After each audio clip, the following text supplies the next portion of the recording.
말씀 보시겠습니다. 열왕기하 8장입니다. 구약성경 열왕기하 8장 16절로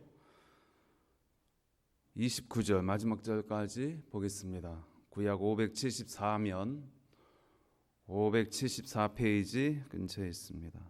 열왕기하 8장 16절로 29절 같이 보겠습니다. 이스라엘의 왕 아합의 아들 요람 제5년에 여호사밧이 유다의 왕이었을 때에 유다의 왕 여호사밧의 아들 여호람이 왕이 되니라. 여호람이 왕이 될 때에 나이가 32세라 예루살렘에서 8년 동안 통치하니라. 그가 이스라엘의 왕들의 길을 가서 아합의 집과 같이 하였으니 이는 아합의 딸이 그의 아내가 되었음이라. 그가 여호와 보시기에 악을 행하였으나 여호와께서 그의 종 다윗을 위하여 유다 멸하기를 즐겨하지 아니하셨으니 이는 그와 그의 자손에게 항상 등불을 주겠다고 말씀하셨습니다라. 여호람 때에 에돔이 유다의 손에서 배반하여 자기 위에 왕을 세운 고로 여호람이 모든 병거를 거느리고 사일로 갔더니 밤에 일어나 자기를 애워싼 에돔 사람과 그 병거의 장관들을 치니 이에 백성이 도망하여 각각 그들의 장막들로 돌아갔더라. 이와 같이 에돔이 유다의 수하에서 배반하였더니 오늘까지 그러하였으며 그때 림나도 배반하였더라. 여호람의 남은 사적과 그가 행한 모든 일은 유다 왕 역대지략에 기록되지 아니하였느냐. 여호람이 그의 조상들과 함께 잠에 그의 조상들과 함께 다윗성에 장사되고 그의 아들 아하시아가 대신하여 왕이 되니라. 이스라엘의 왕 아합의 아들 요람 제12년에 유다 왕 여호람의 아들 아하시아가 왕이 되니 아하시아가 왕이 될 때 나이가 22세라 예루살렘에서 1년을 통치하니라. 그의 어머니의 이름은 아달랴라 이스라엘 왕 오므리의 손녀이더라. 아하시아가 아합의 집길로 행하여 아합의 집과 같이 여호와 보시기에 악을 행하였으니 그는 아합의 집의 사위가 되었음이로라. 그가 아합의 아들 요람과 함께 길랏 라못으로 가서 아람 왕 하사엘과 더불어 싸우더니 아람 사람들이 요람에게 부상을 입힌지라. 요람 왕이 아람 왕 하사엘과 싸울 때에 라마에서 아람 사람에게 당한 부상을 치료하여 하여 이스라엘로 돌아왔더라. 유다의 왕 여호람의 아들 아하시아가 아합의 아들 요람을 보기 위하여 내려갔으니 이는 그에게 병이 생겼음이더라. 아멘.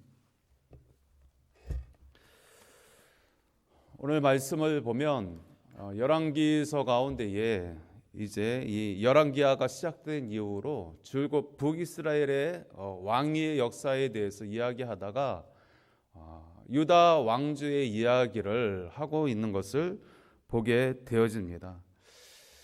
유다에는 예루살렘이 있고 또 다윗성이 있습니다.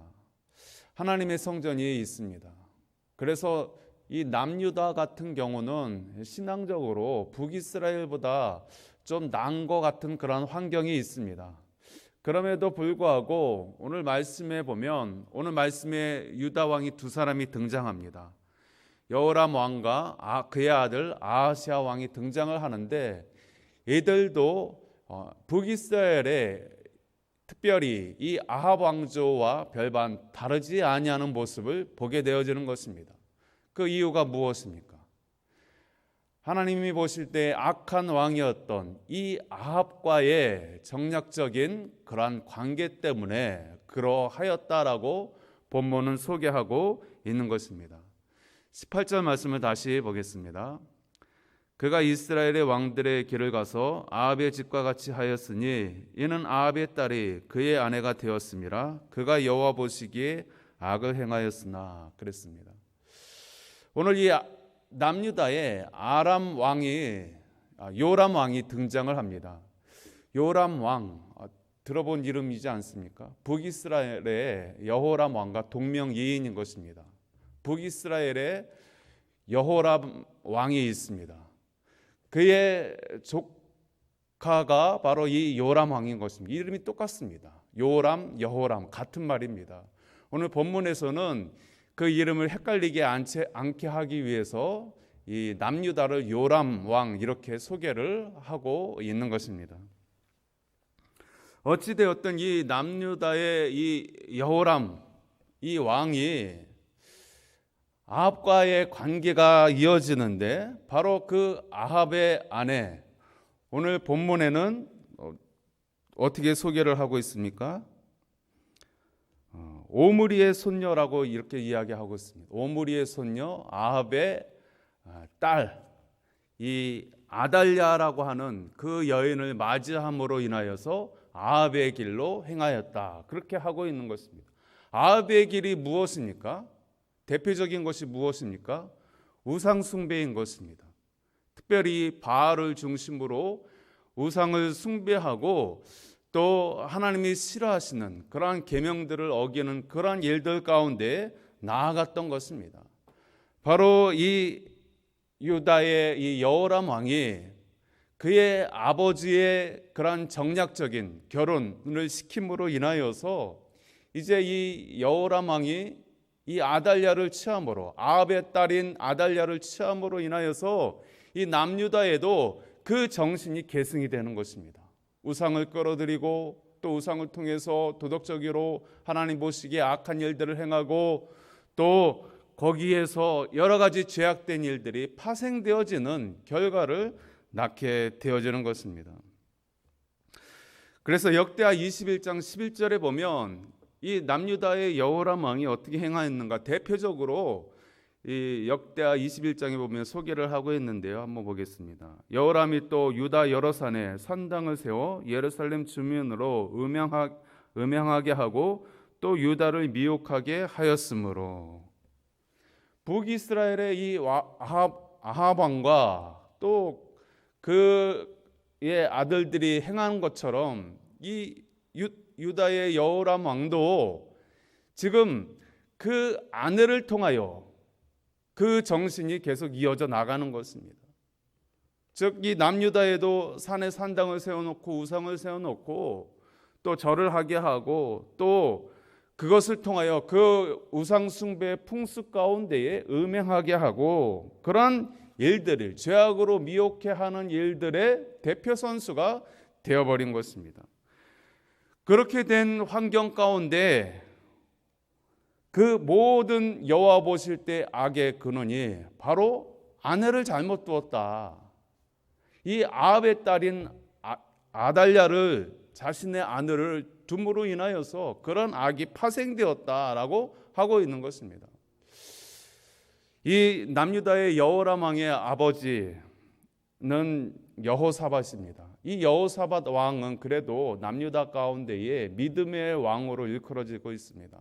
그가 완전한 믿음의 모습은 보이진 않았지만 그래도 북이스라엘과 다르게 믿음의 모습으로 그렇게 하나님을 섬겼습니다. 그럼에도 불구하고 그가 실수한 부분은 무엇이냐면 이 아합 왕과 정략적인 관계를 맺은 것입니다. 즉 그의 아들을 이 아합의 딸과 결혼시킴으로 인해서 이 북이스라엘과 동맹 관계를 유지함으로 인하여서 나라의 안위를 지키고자 하였던 것입니다. 그런데 어떠합니까? 그러한 정략적인 결혼이 도리어 이 남유다의 크나큰 위협으로 등장하는 것을 볼 수가 있는 것입니다. 오늘날도 보면 이 재계나 정계 가운데에 이 고위급 인사들이 그의 자제들을 정략 결혼을 시켜서 재벌과 가문을 이루기도 하고 또 유명한 그러한 가문을 이루는 그러한 모습들이 있습니다. 사랑보다도 그러한 정치적인 또 여러 가지 정략적인 이익관계가 우선이 되어서 결혼이 되면 행복할까?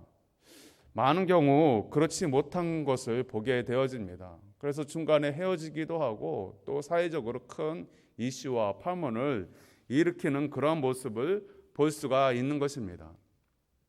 우리 신앙인의 결혼과는 어떠해야 할까요?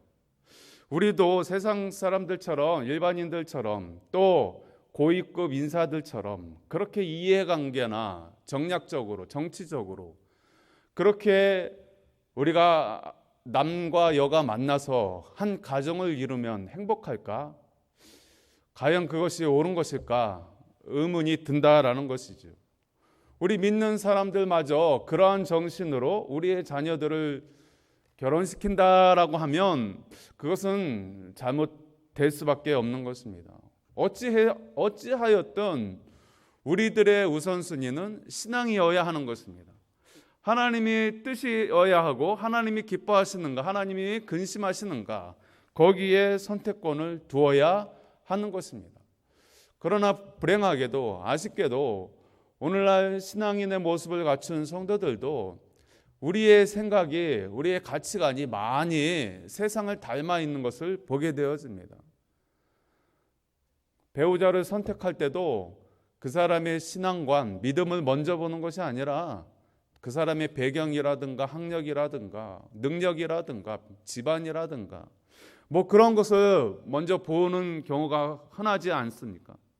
심지어 우리가 우리의 신앙을 지키고 또 신앙생활을 하는 교회를 선택함에 있어서도 어떠합니까? 다 그런 것은 아니지만 일부 사람들은 교회를 교회 어떤 거주지를 선택할 때에 어느 교회, 내가 그 교회를 중심으로 가정을 이루고 또 집을 구하고 또 그 교회를 통하여서 내가 주님을 섬겨야지, 그런 순수한 생각보다는 내가 저 교회를 통하여서 또 많은 인간관계를 통하여서 장사 수단, 돈벌이 수단, 그리고 대인관계를 통해서 정치적인 수단, 뭐 여러 가지 이익관계를 도모함으로 그렇게 탈선적이고 위선적인 신앙생활을 하는 그런 사람들이 많은 것을 보게 되어지는 것입니다. 이 여호람의 아버지 여호사밧 왕도 믿음의 왕이긴 하였지만 그의 생각이 잘못된 부분은 무엇입니까? 많은 사람들이 믿음에 대해서 착각하는 부분이 무엇입니까? 믿음은 교회 안에만 갇혀져 있는 것이 아니지 않습니까?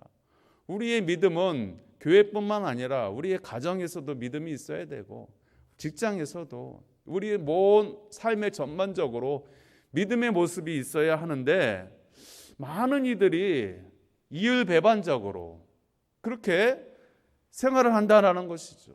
교회 안에서의 믿음은 좋은데 교회 바깥에서는 믿음의 법칙을 따르지 아니하고 세상의 법칙을 따르는 경우가 많이 있는 것입니다. 여호사밧 왕도 그러했겠지요. 믿음은 믿음이고 내가 이 나라의 왕으로서 이 나라를 잘 안위하고 백성을 잘 다스리려면 우리의 민족인 북이스라엘과 관계가 좋아야지, 그래야 다른 나라로부터 잘 지켜야지.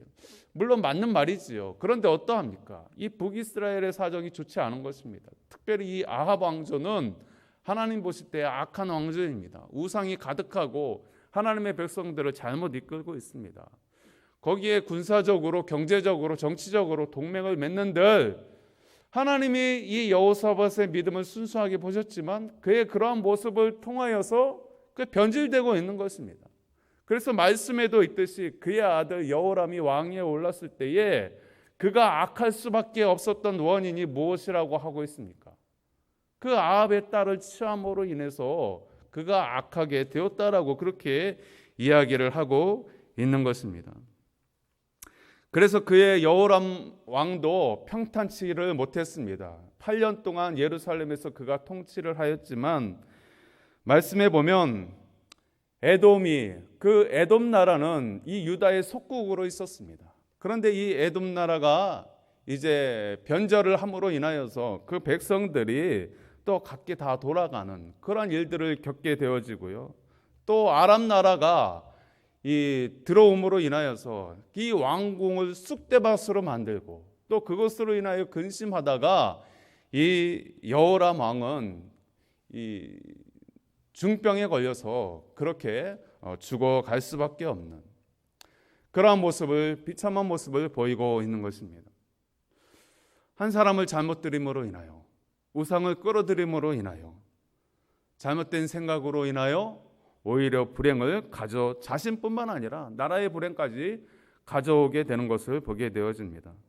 우리 두 번째로 소개하고 있는 왕은 아하시아입니다. 유다의 오늘 두 번째로 소개하고 있는 이 여호람의 아들 아하시아가 왕이 되었습니다. 26절 보겠습니다. 아하시아가 왕이 될 때 나이가 22세라 예루살렘에서 1년을 통치하니라. 그의 어머니의 이름은 아달랴라. 이스라엘 왕 오므리의 손녀이더라. 오늘 여기서 보면 이 아하시아가 왕이 될 때에 그가 22세였는데 이 사람도 1년이라는 짧은 기간만 통치하고 왕위에서 내려올 수밖에 없었습니다. 왜 그렇습니까? 오늘 말씀에 소개할 때에 그의 어머니의 이름은 아달랴라. 앞서 여호람의 아내의 이름을 직접적으로 소개하고 있지 않다가 오늘 여기서는 아하시아 왕을 소개할 때는 그의 어머니의 이름을 직접 거명하고 있습니다. 아달랴라. 이스라엘 왕 오므리의 손녀이더라. 즉 오므리 왕족 가운데에 오므리의 아들 아합의 딸 아달랴인 것입니다. 악한 여인인 것이죠. 이스라엘 가운데에 우상을 끌어들이고 우상 숭배하게 하고 세상적인 가치관, 세상적인 그러한 생각으로 뒤에서 이 남자들을 조종하는 그런 모습이 있는 것입니다. 그것을 오늘 말씀은 지적을 하고 있는 것입니다. 그래서 이 아하시아 왕도 아버지와 별반 다르지 않습니다. 그 어머니의 영향 아래에 벗어나지 못해서 믿음을 지키지 못하고 그저 1년 짧은 통치 기간 안에 다스리다가 그도 죽임을 당하게 되어지는데요. 오늘 28절에 보면 그가 아합의 아들 요람과 함께 길랄 라모스로 가서 아람 왕 하사엘과 더불어 싸우더니 아람 사람들이 요람에게 부상을 입힌지라 그랬습니다. 이 아하시아 왕이 지금 아람과의 싸움을 합니다. 특별히 동맹을 맺은 북이스라엘의 이 요람 왕, 여호람 왕과 동명이인이죠. 여호람, 그 북이스라엘의 여호람, 요람 이렇게 소개를 합니다. 같은 왕입니다. 그 왕과 같이 함께 아람의 하사엘과 맞서 싸우게 되어지는 것입니다. 거기서 이 외삼촌이 부상을 입게 되어지고 또 이후에는 이제 북이스라엘의 이 요람 왕의 군대 장관 예후가 이제 이후에 등장을 하게 되어지는데요. 이 예후가 반란을 일으킵니다. 그 사이에 이제 엘리사가 그에게 기름을 붓는 왕위로 기름을 붓는 일이 있었고 이 예후가 반란을 일으킴으로 인해서 이 아합 왕조를 완전히 멸하게 되어지는 것입니다. 그때 이 동맹 관계에 있던 이 아하시아 왕도 예후에게 죽임을 당하게 되어지는 것입니다. 왜 이런 불행한 일들이 남유다의 가운데도 계속되고 있습니까? 번듯한 하나님의 성전도 있고 또 하나님의 백성도 있고 하나님의 아내 다윗과 함께 하시는 그 다윗 왕조를 이루는 이 남유다 가운데도 왜 이 불행한 역사들이 계속해서 이어지고 있는 것입니까? 27절에 뭐라고 이야기하고 있습니까? 아하시아가 아합의 집 길로 행하여 아합의 집과 같이 여호와 보시기에 악을 행하였으니 그는 아합의 집의 사위가 되었음이로라. 아합의 집과 같이 악을 행하여 그가 아합의 집의 사위가 되었기 때문에 사위가 되었다라는 그것이 중요한 것이 아니라 사위가 되었어도 그가 정말 다윗과 같은 믿음의 용감한 모습으로 그렇게 나타났다라고 한다면 성경이 이렇게 기록하고 있지 않았겠지요. 그런데 그는 그의 어머니의 특별히 이 아합 왕조의 이 사악한 그러한 생각의 영향을 계속해서 받음으로 인하여서 결국 그도 하나님의 약속의 말씀이 있음에도 불구하고 그 악이 선을 이겨버림으로 말미암아 잡아먹음으로 말미암아 이런 불행한 일들이 일어나고 마는 것입니다. 사람이 이렇게 중요합니다. 사람은 항상 환경의 지배를 받지요. 특별히 주변 사람들의 영향을 많이 받습니다. 어떤 사람을 만나느냐, 어떤 사람을 스승으로 두고 또 어떤 사람을 친구로 두느냐에 따라서 우리의 가치관과 생각, 우리의 모든 삶의 전반적인 것이 영향을 받게 마련인 것입니다. 그래서 우리는 좋은 스승을 두기를 원하고 좋은 친구를, 좋은 배우자를 두기를 원합니다. 우선적으로는 내 자신이 좋은 선생이고 좋은 자녀고 좋은 배우자고 좋은 친구로 서야 할 것입니다. 그래서 내 주변에 있는 사람들에게 선한 영향을 주어야 할 것입니다. 그 선한 영향은 다른 데에 있지 않습니다. 바로 믿음의 법칙에 있는 것입니다. 믿음의 법칙. 우리가 인간적으로 아무리 뛰어나다 하더라도 하나님이 아니다라고 하면 오늘 말씀에 있는 그런 결과밖에 나올 수가 없는 것입니다. 그러나 우리가 부족하더라도 믿음이 우리 안에 있으면, 하나님이 기뻐하시는 모습이 우리 가운데 있게 되어지면 나를 통하여서 우리 주변에 선한 영향력이 나타나게 되어지더라는 것입니다. 비록 오늘 말씀을 통하여서 오늘 이 남유다 가운데에 하나님의 약속의 말씀이 있는 이 남유다의 가운데 성전도 있고 백성도 있고 하나님의 임재도 있는 그곳에 한 사람을 통하여서 세상에 악이 들어옴으로 인하여 그의 남편도 불행하게 되어지고 그의 아들도 불행하게 되어지는 그러한 모습을 우리가 보면서 우리 한 사람 한 사람이 얼마나 중요한가, 우리 주변에 하나님이 기뻐하시는 사람들로 가득 차는 것이 얼마나 중요한가, 오늘 다시 한번 보면서 우리의 신앙의 모습을 견지하고 선한 영향력으로 다가갈 수 있는 우리 모두가 될 수 있기를 소망합니다. 하나님 아버지,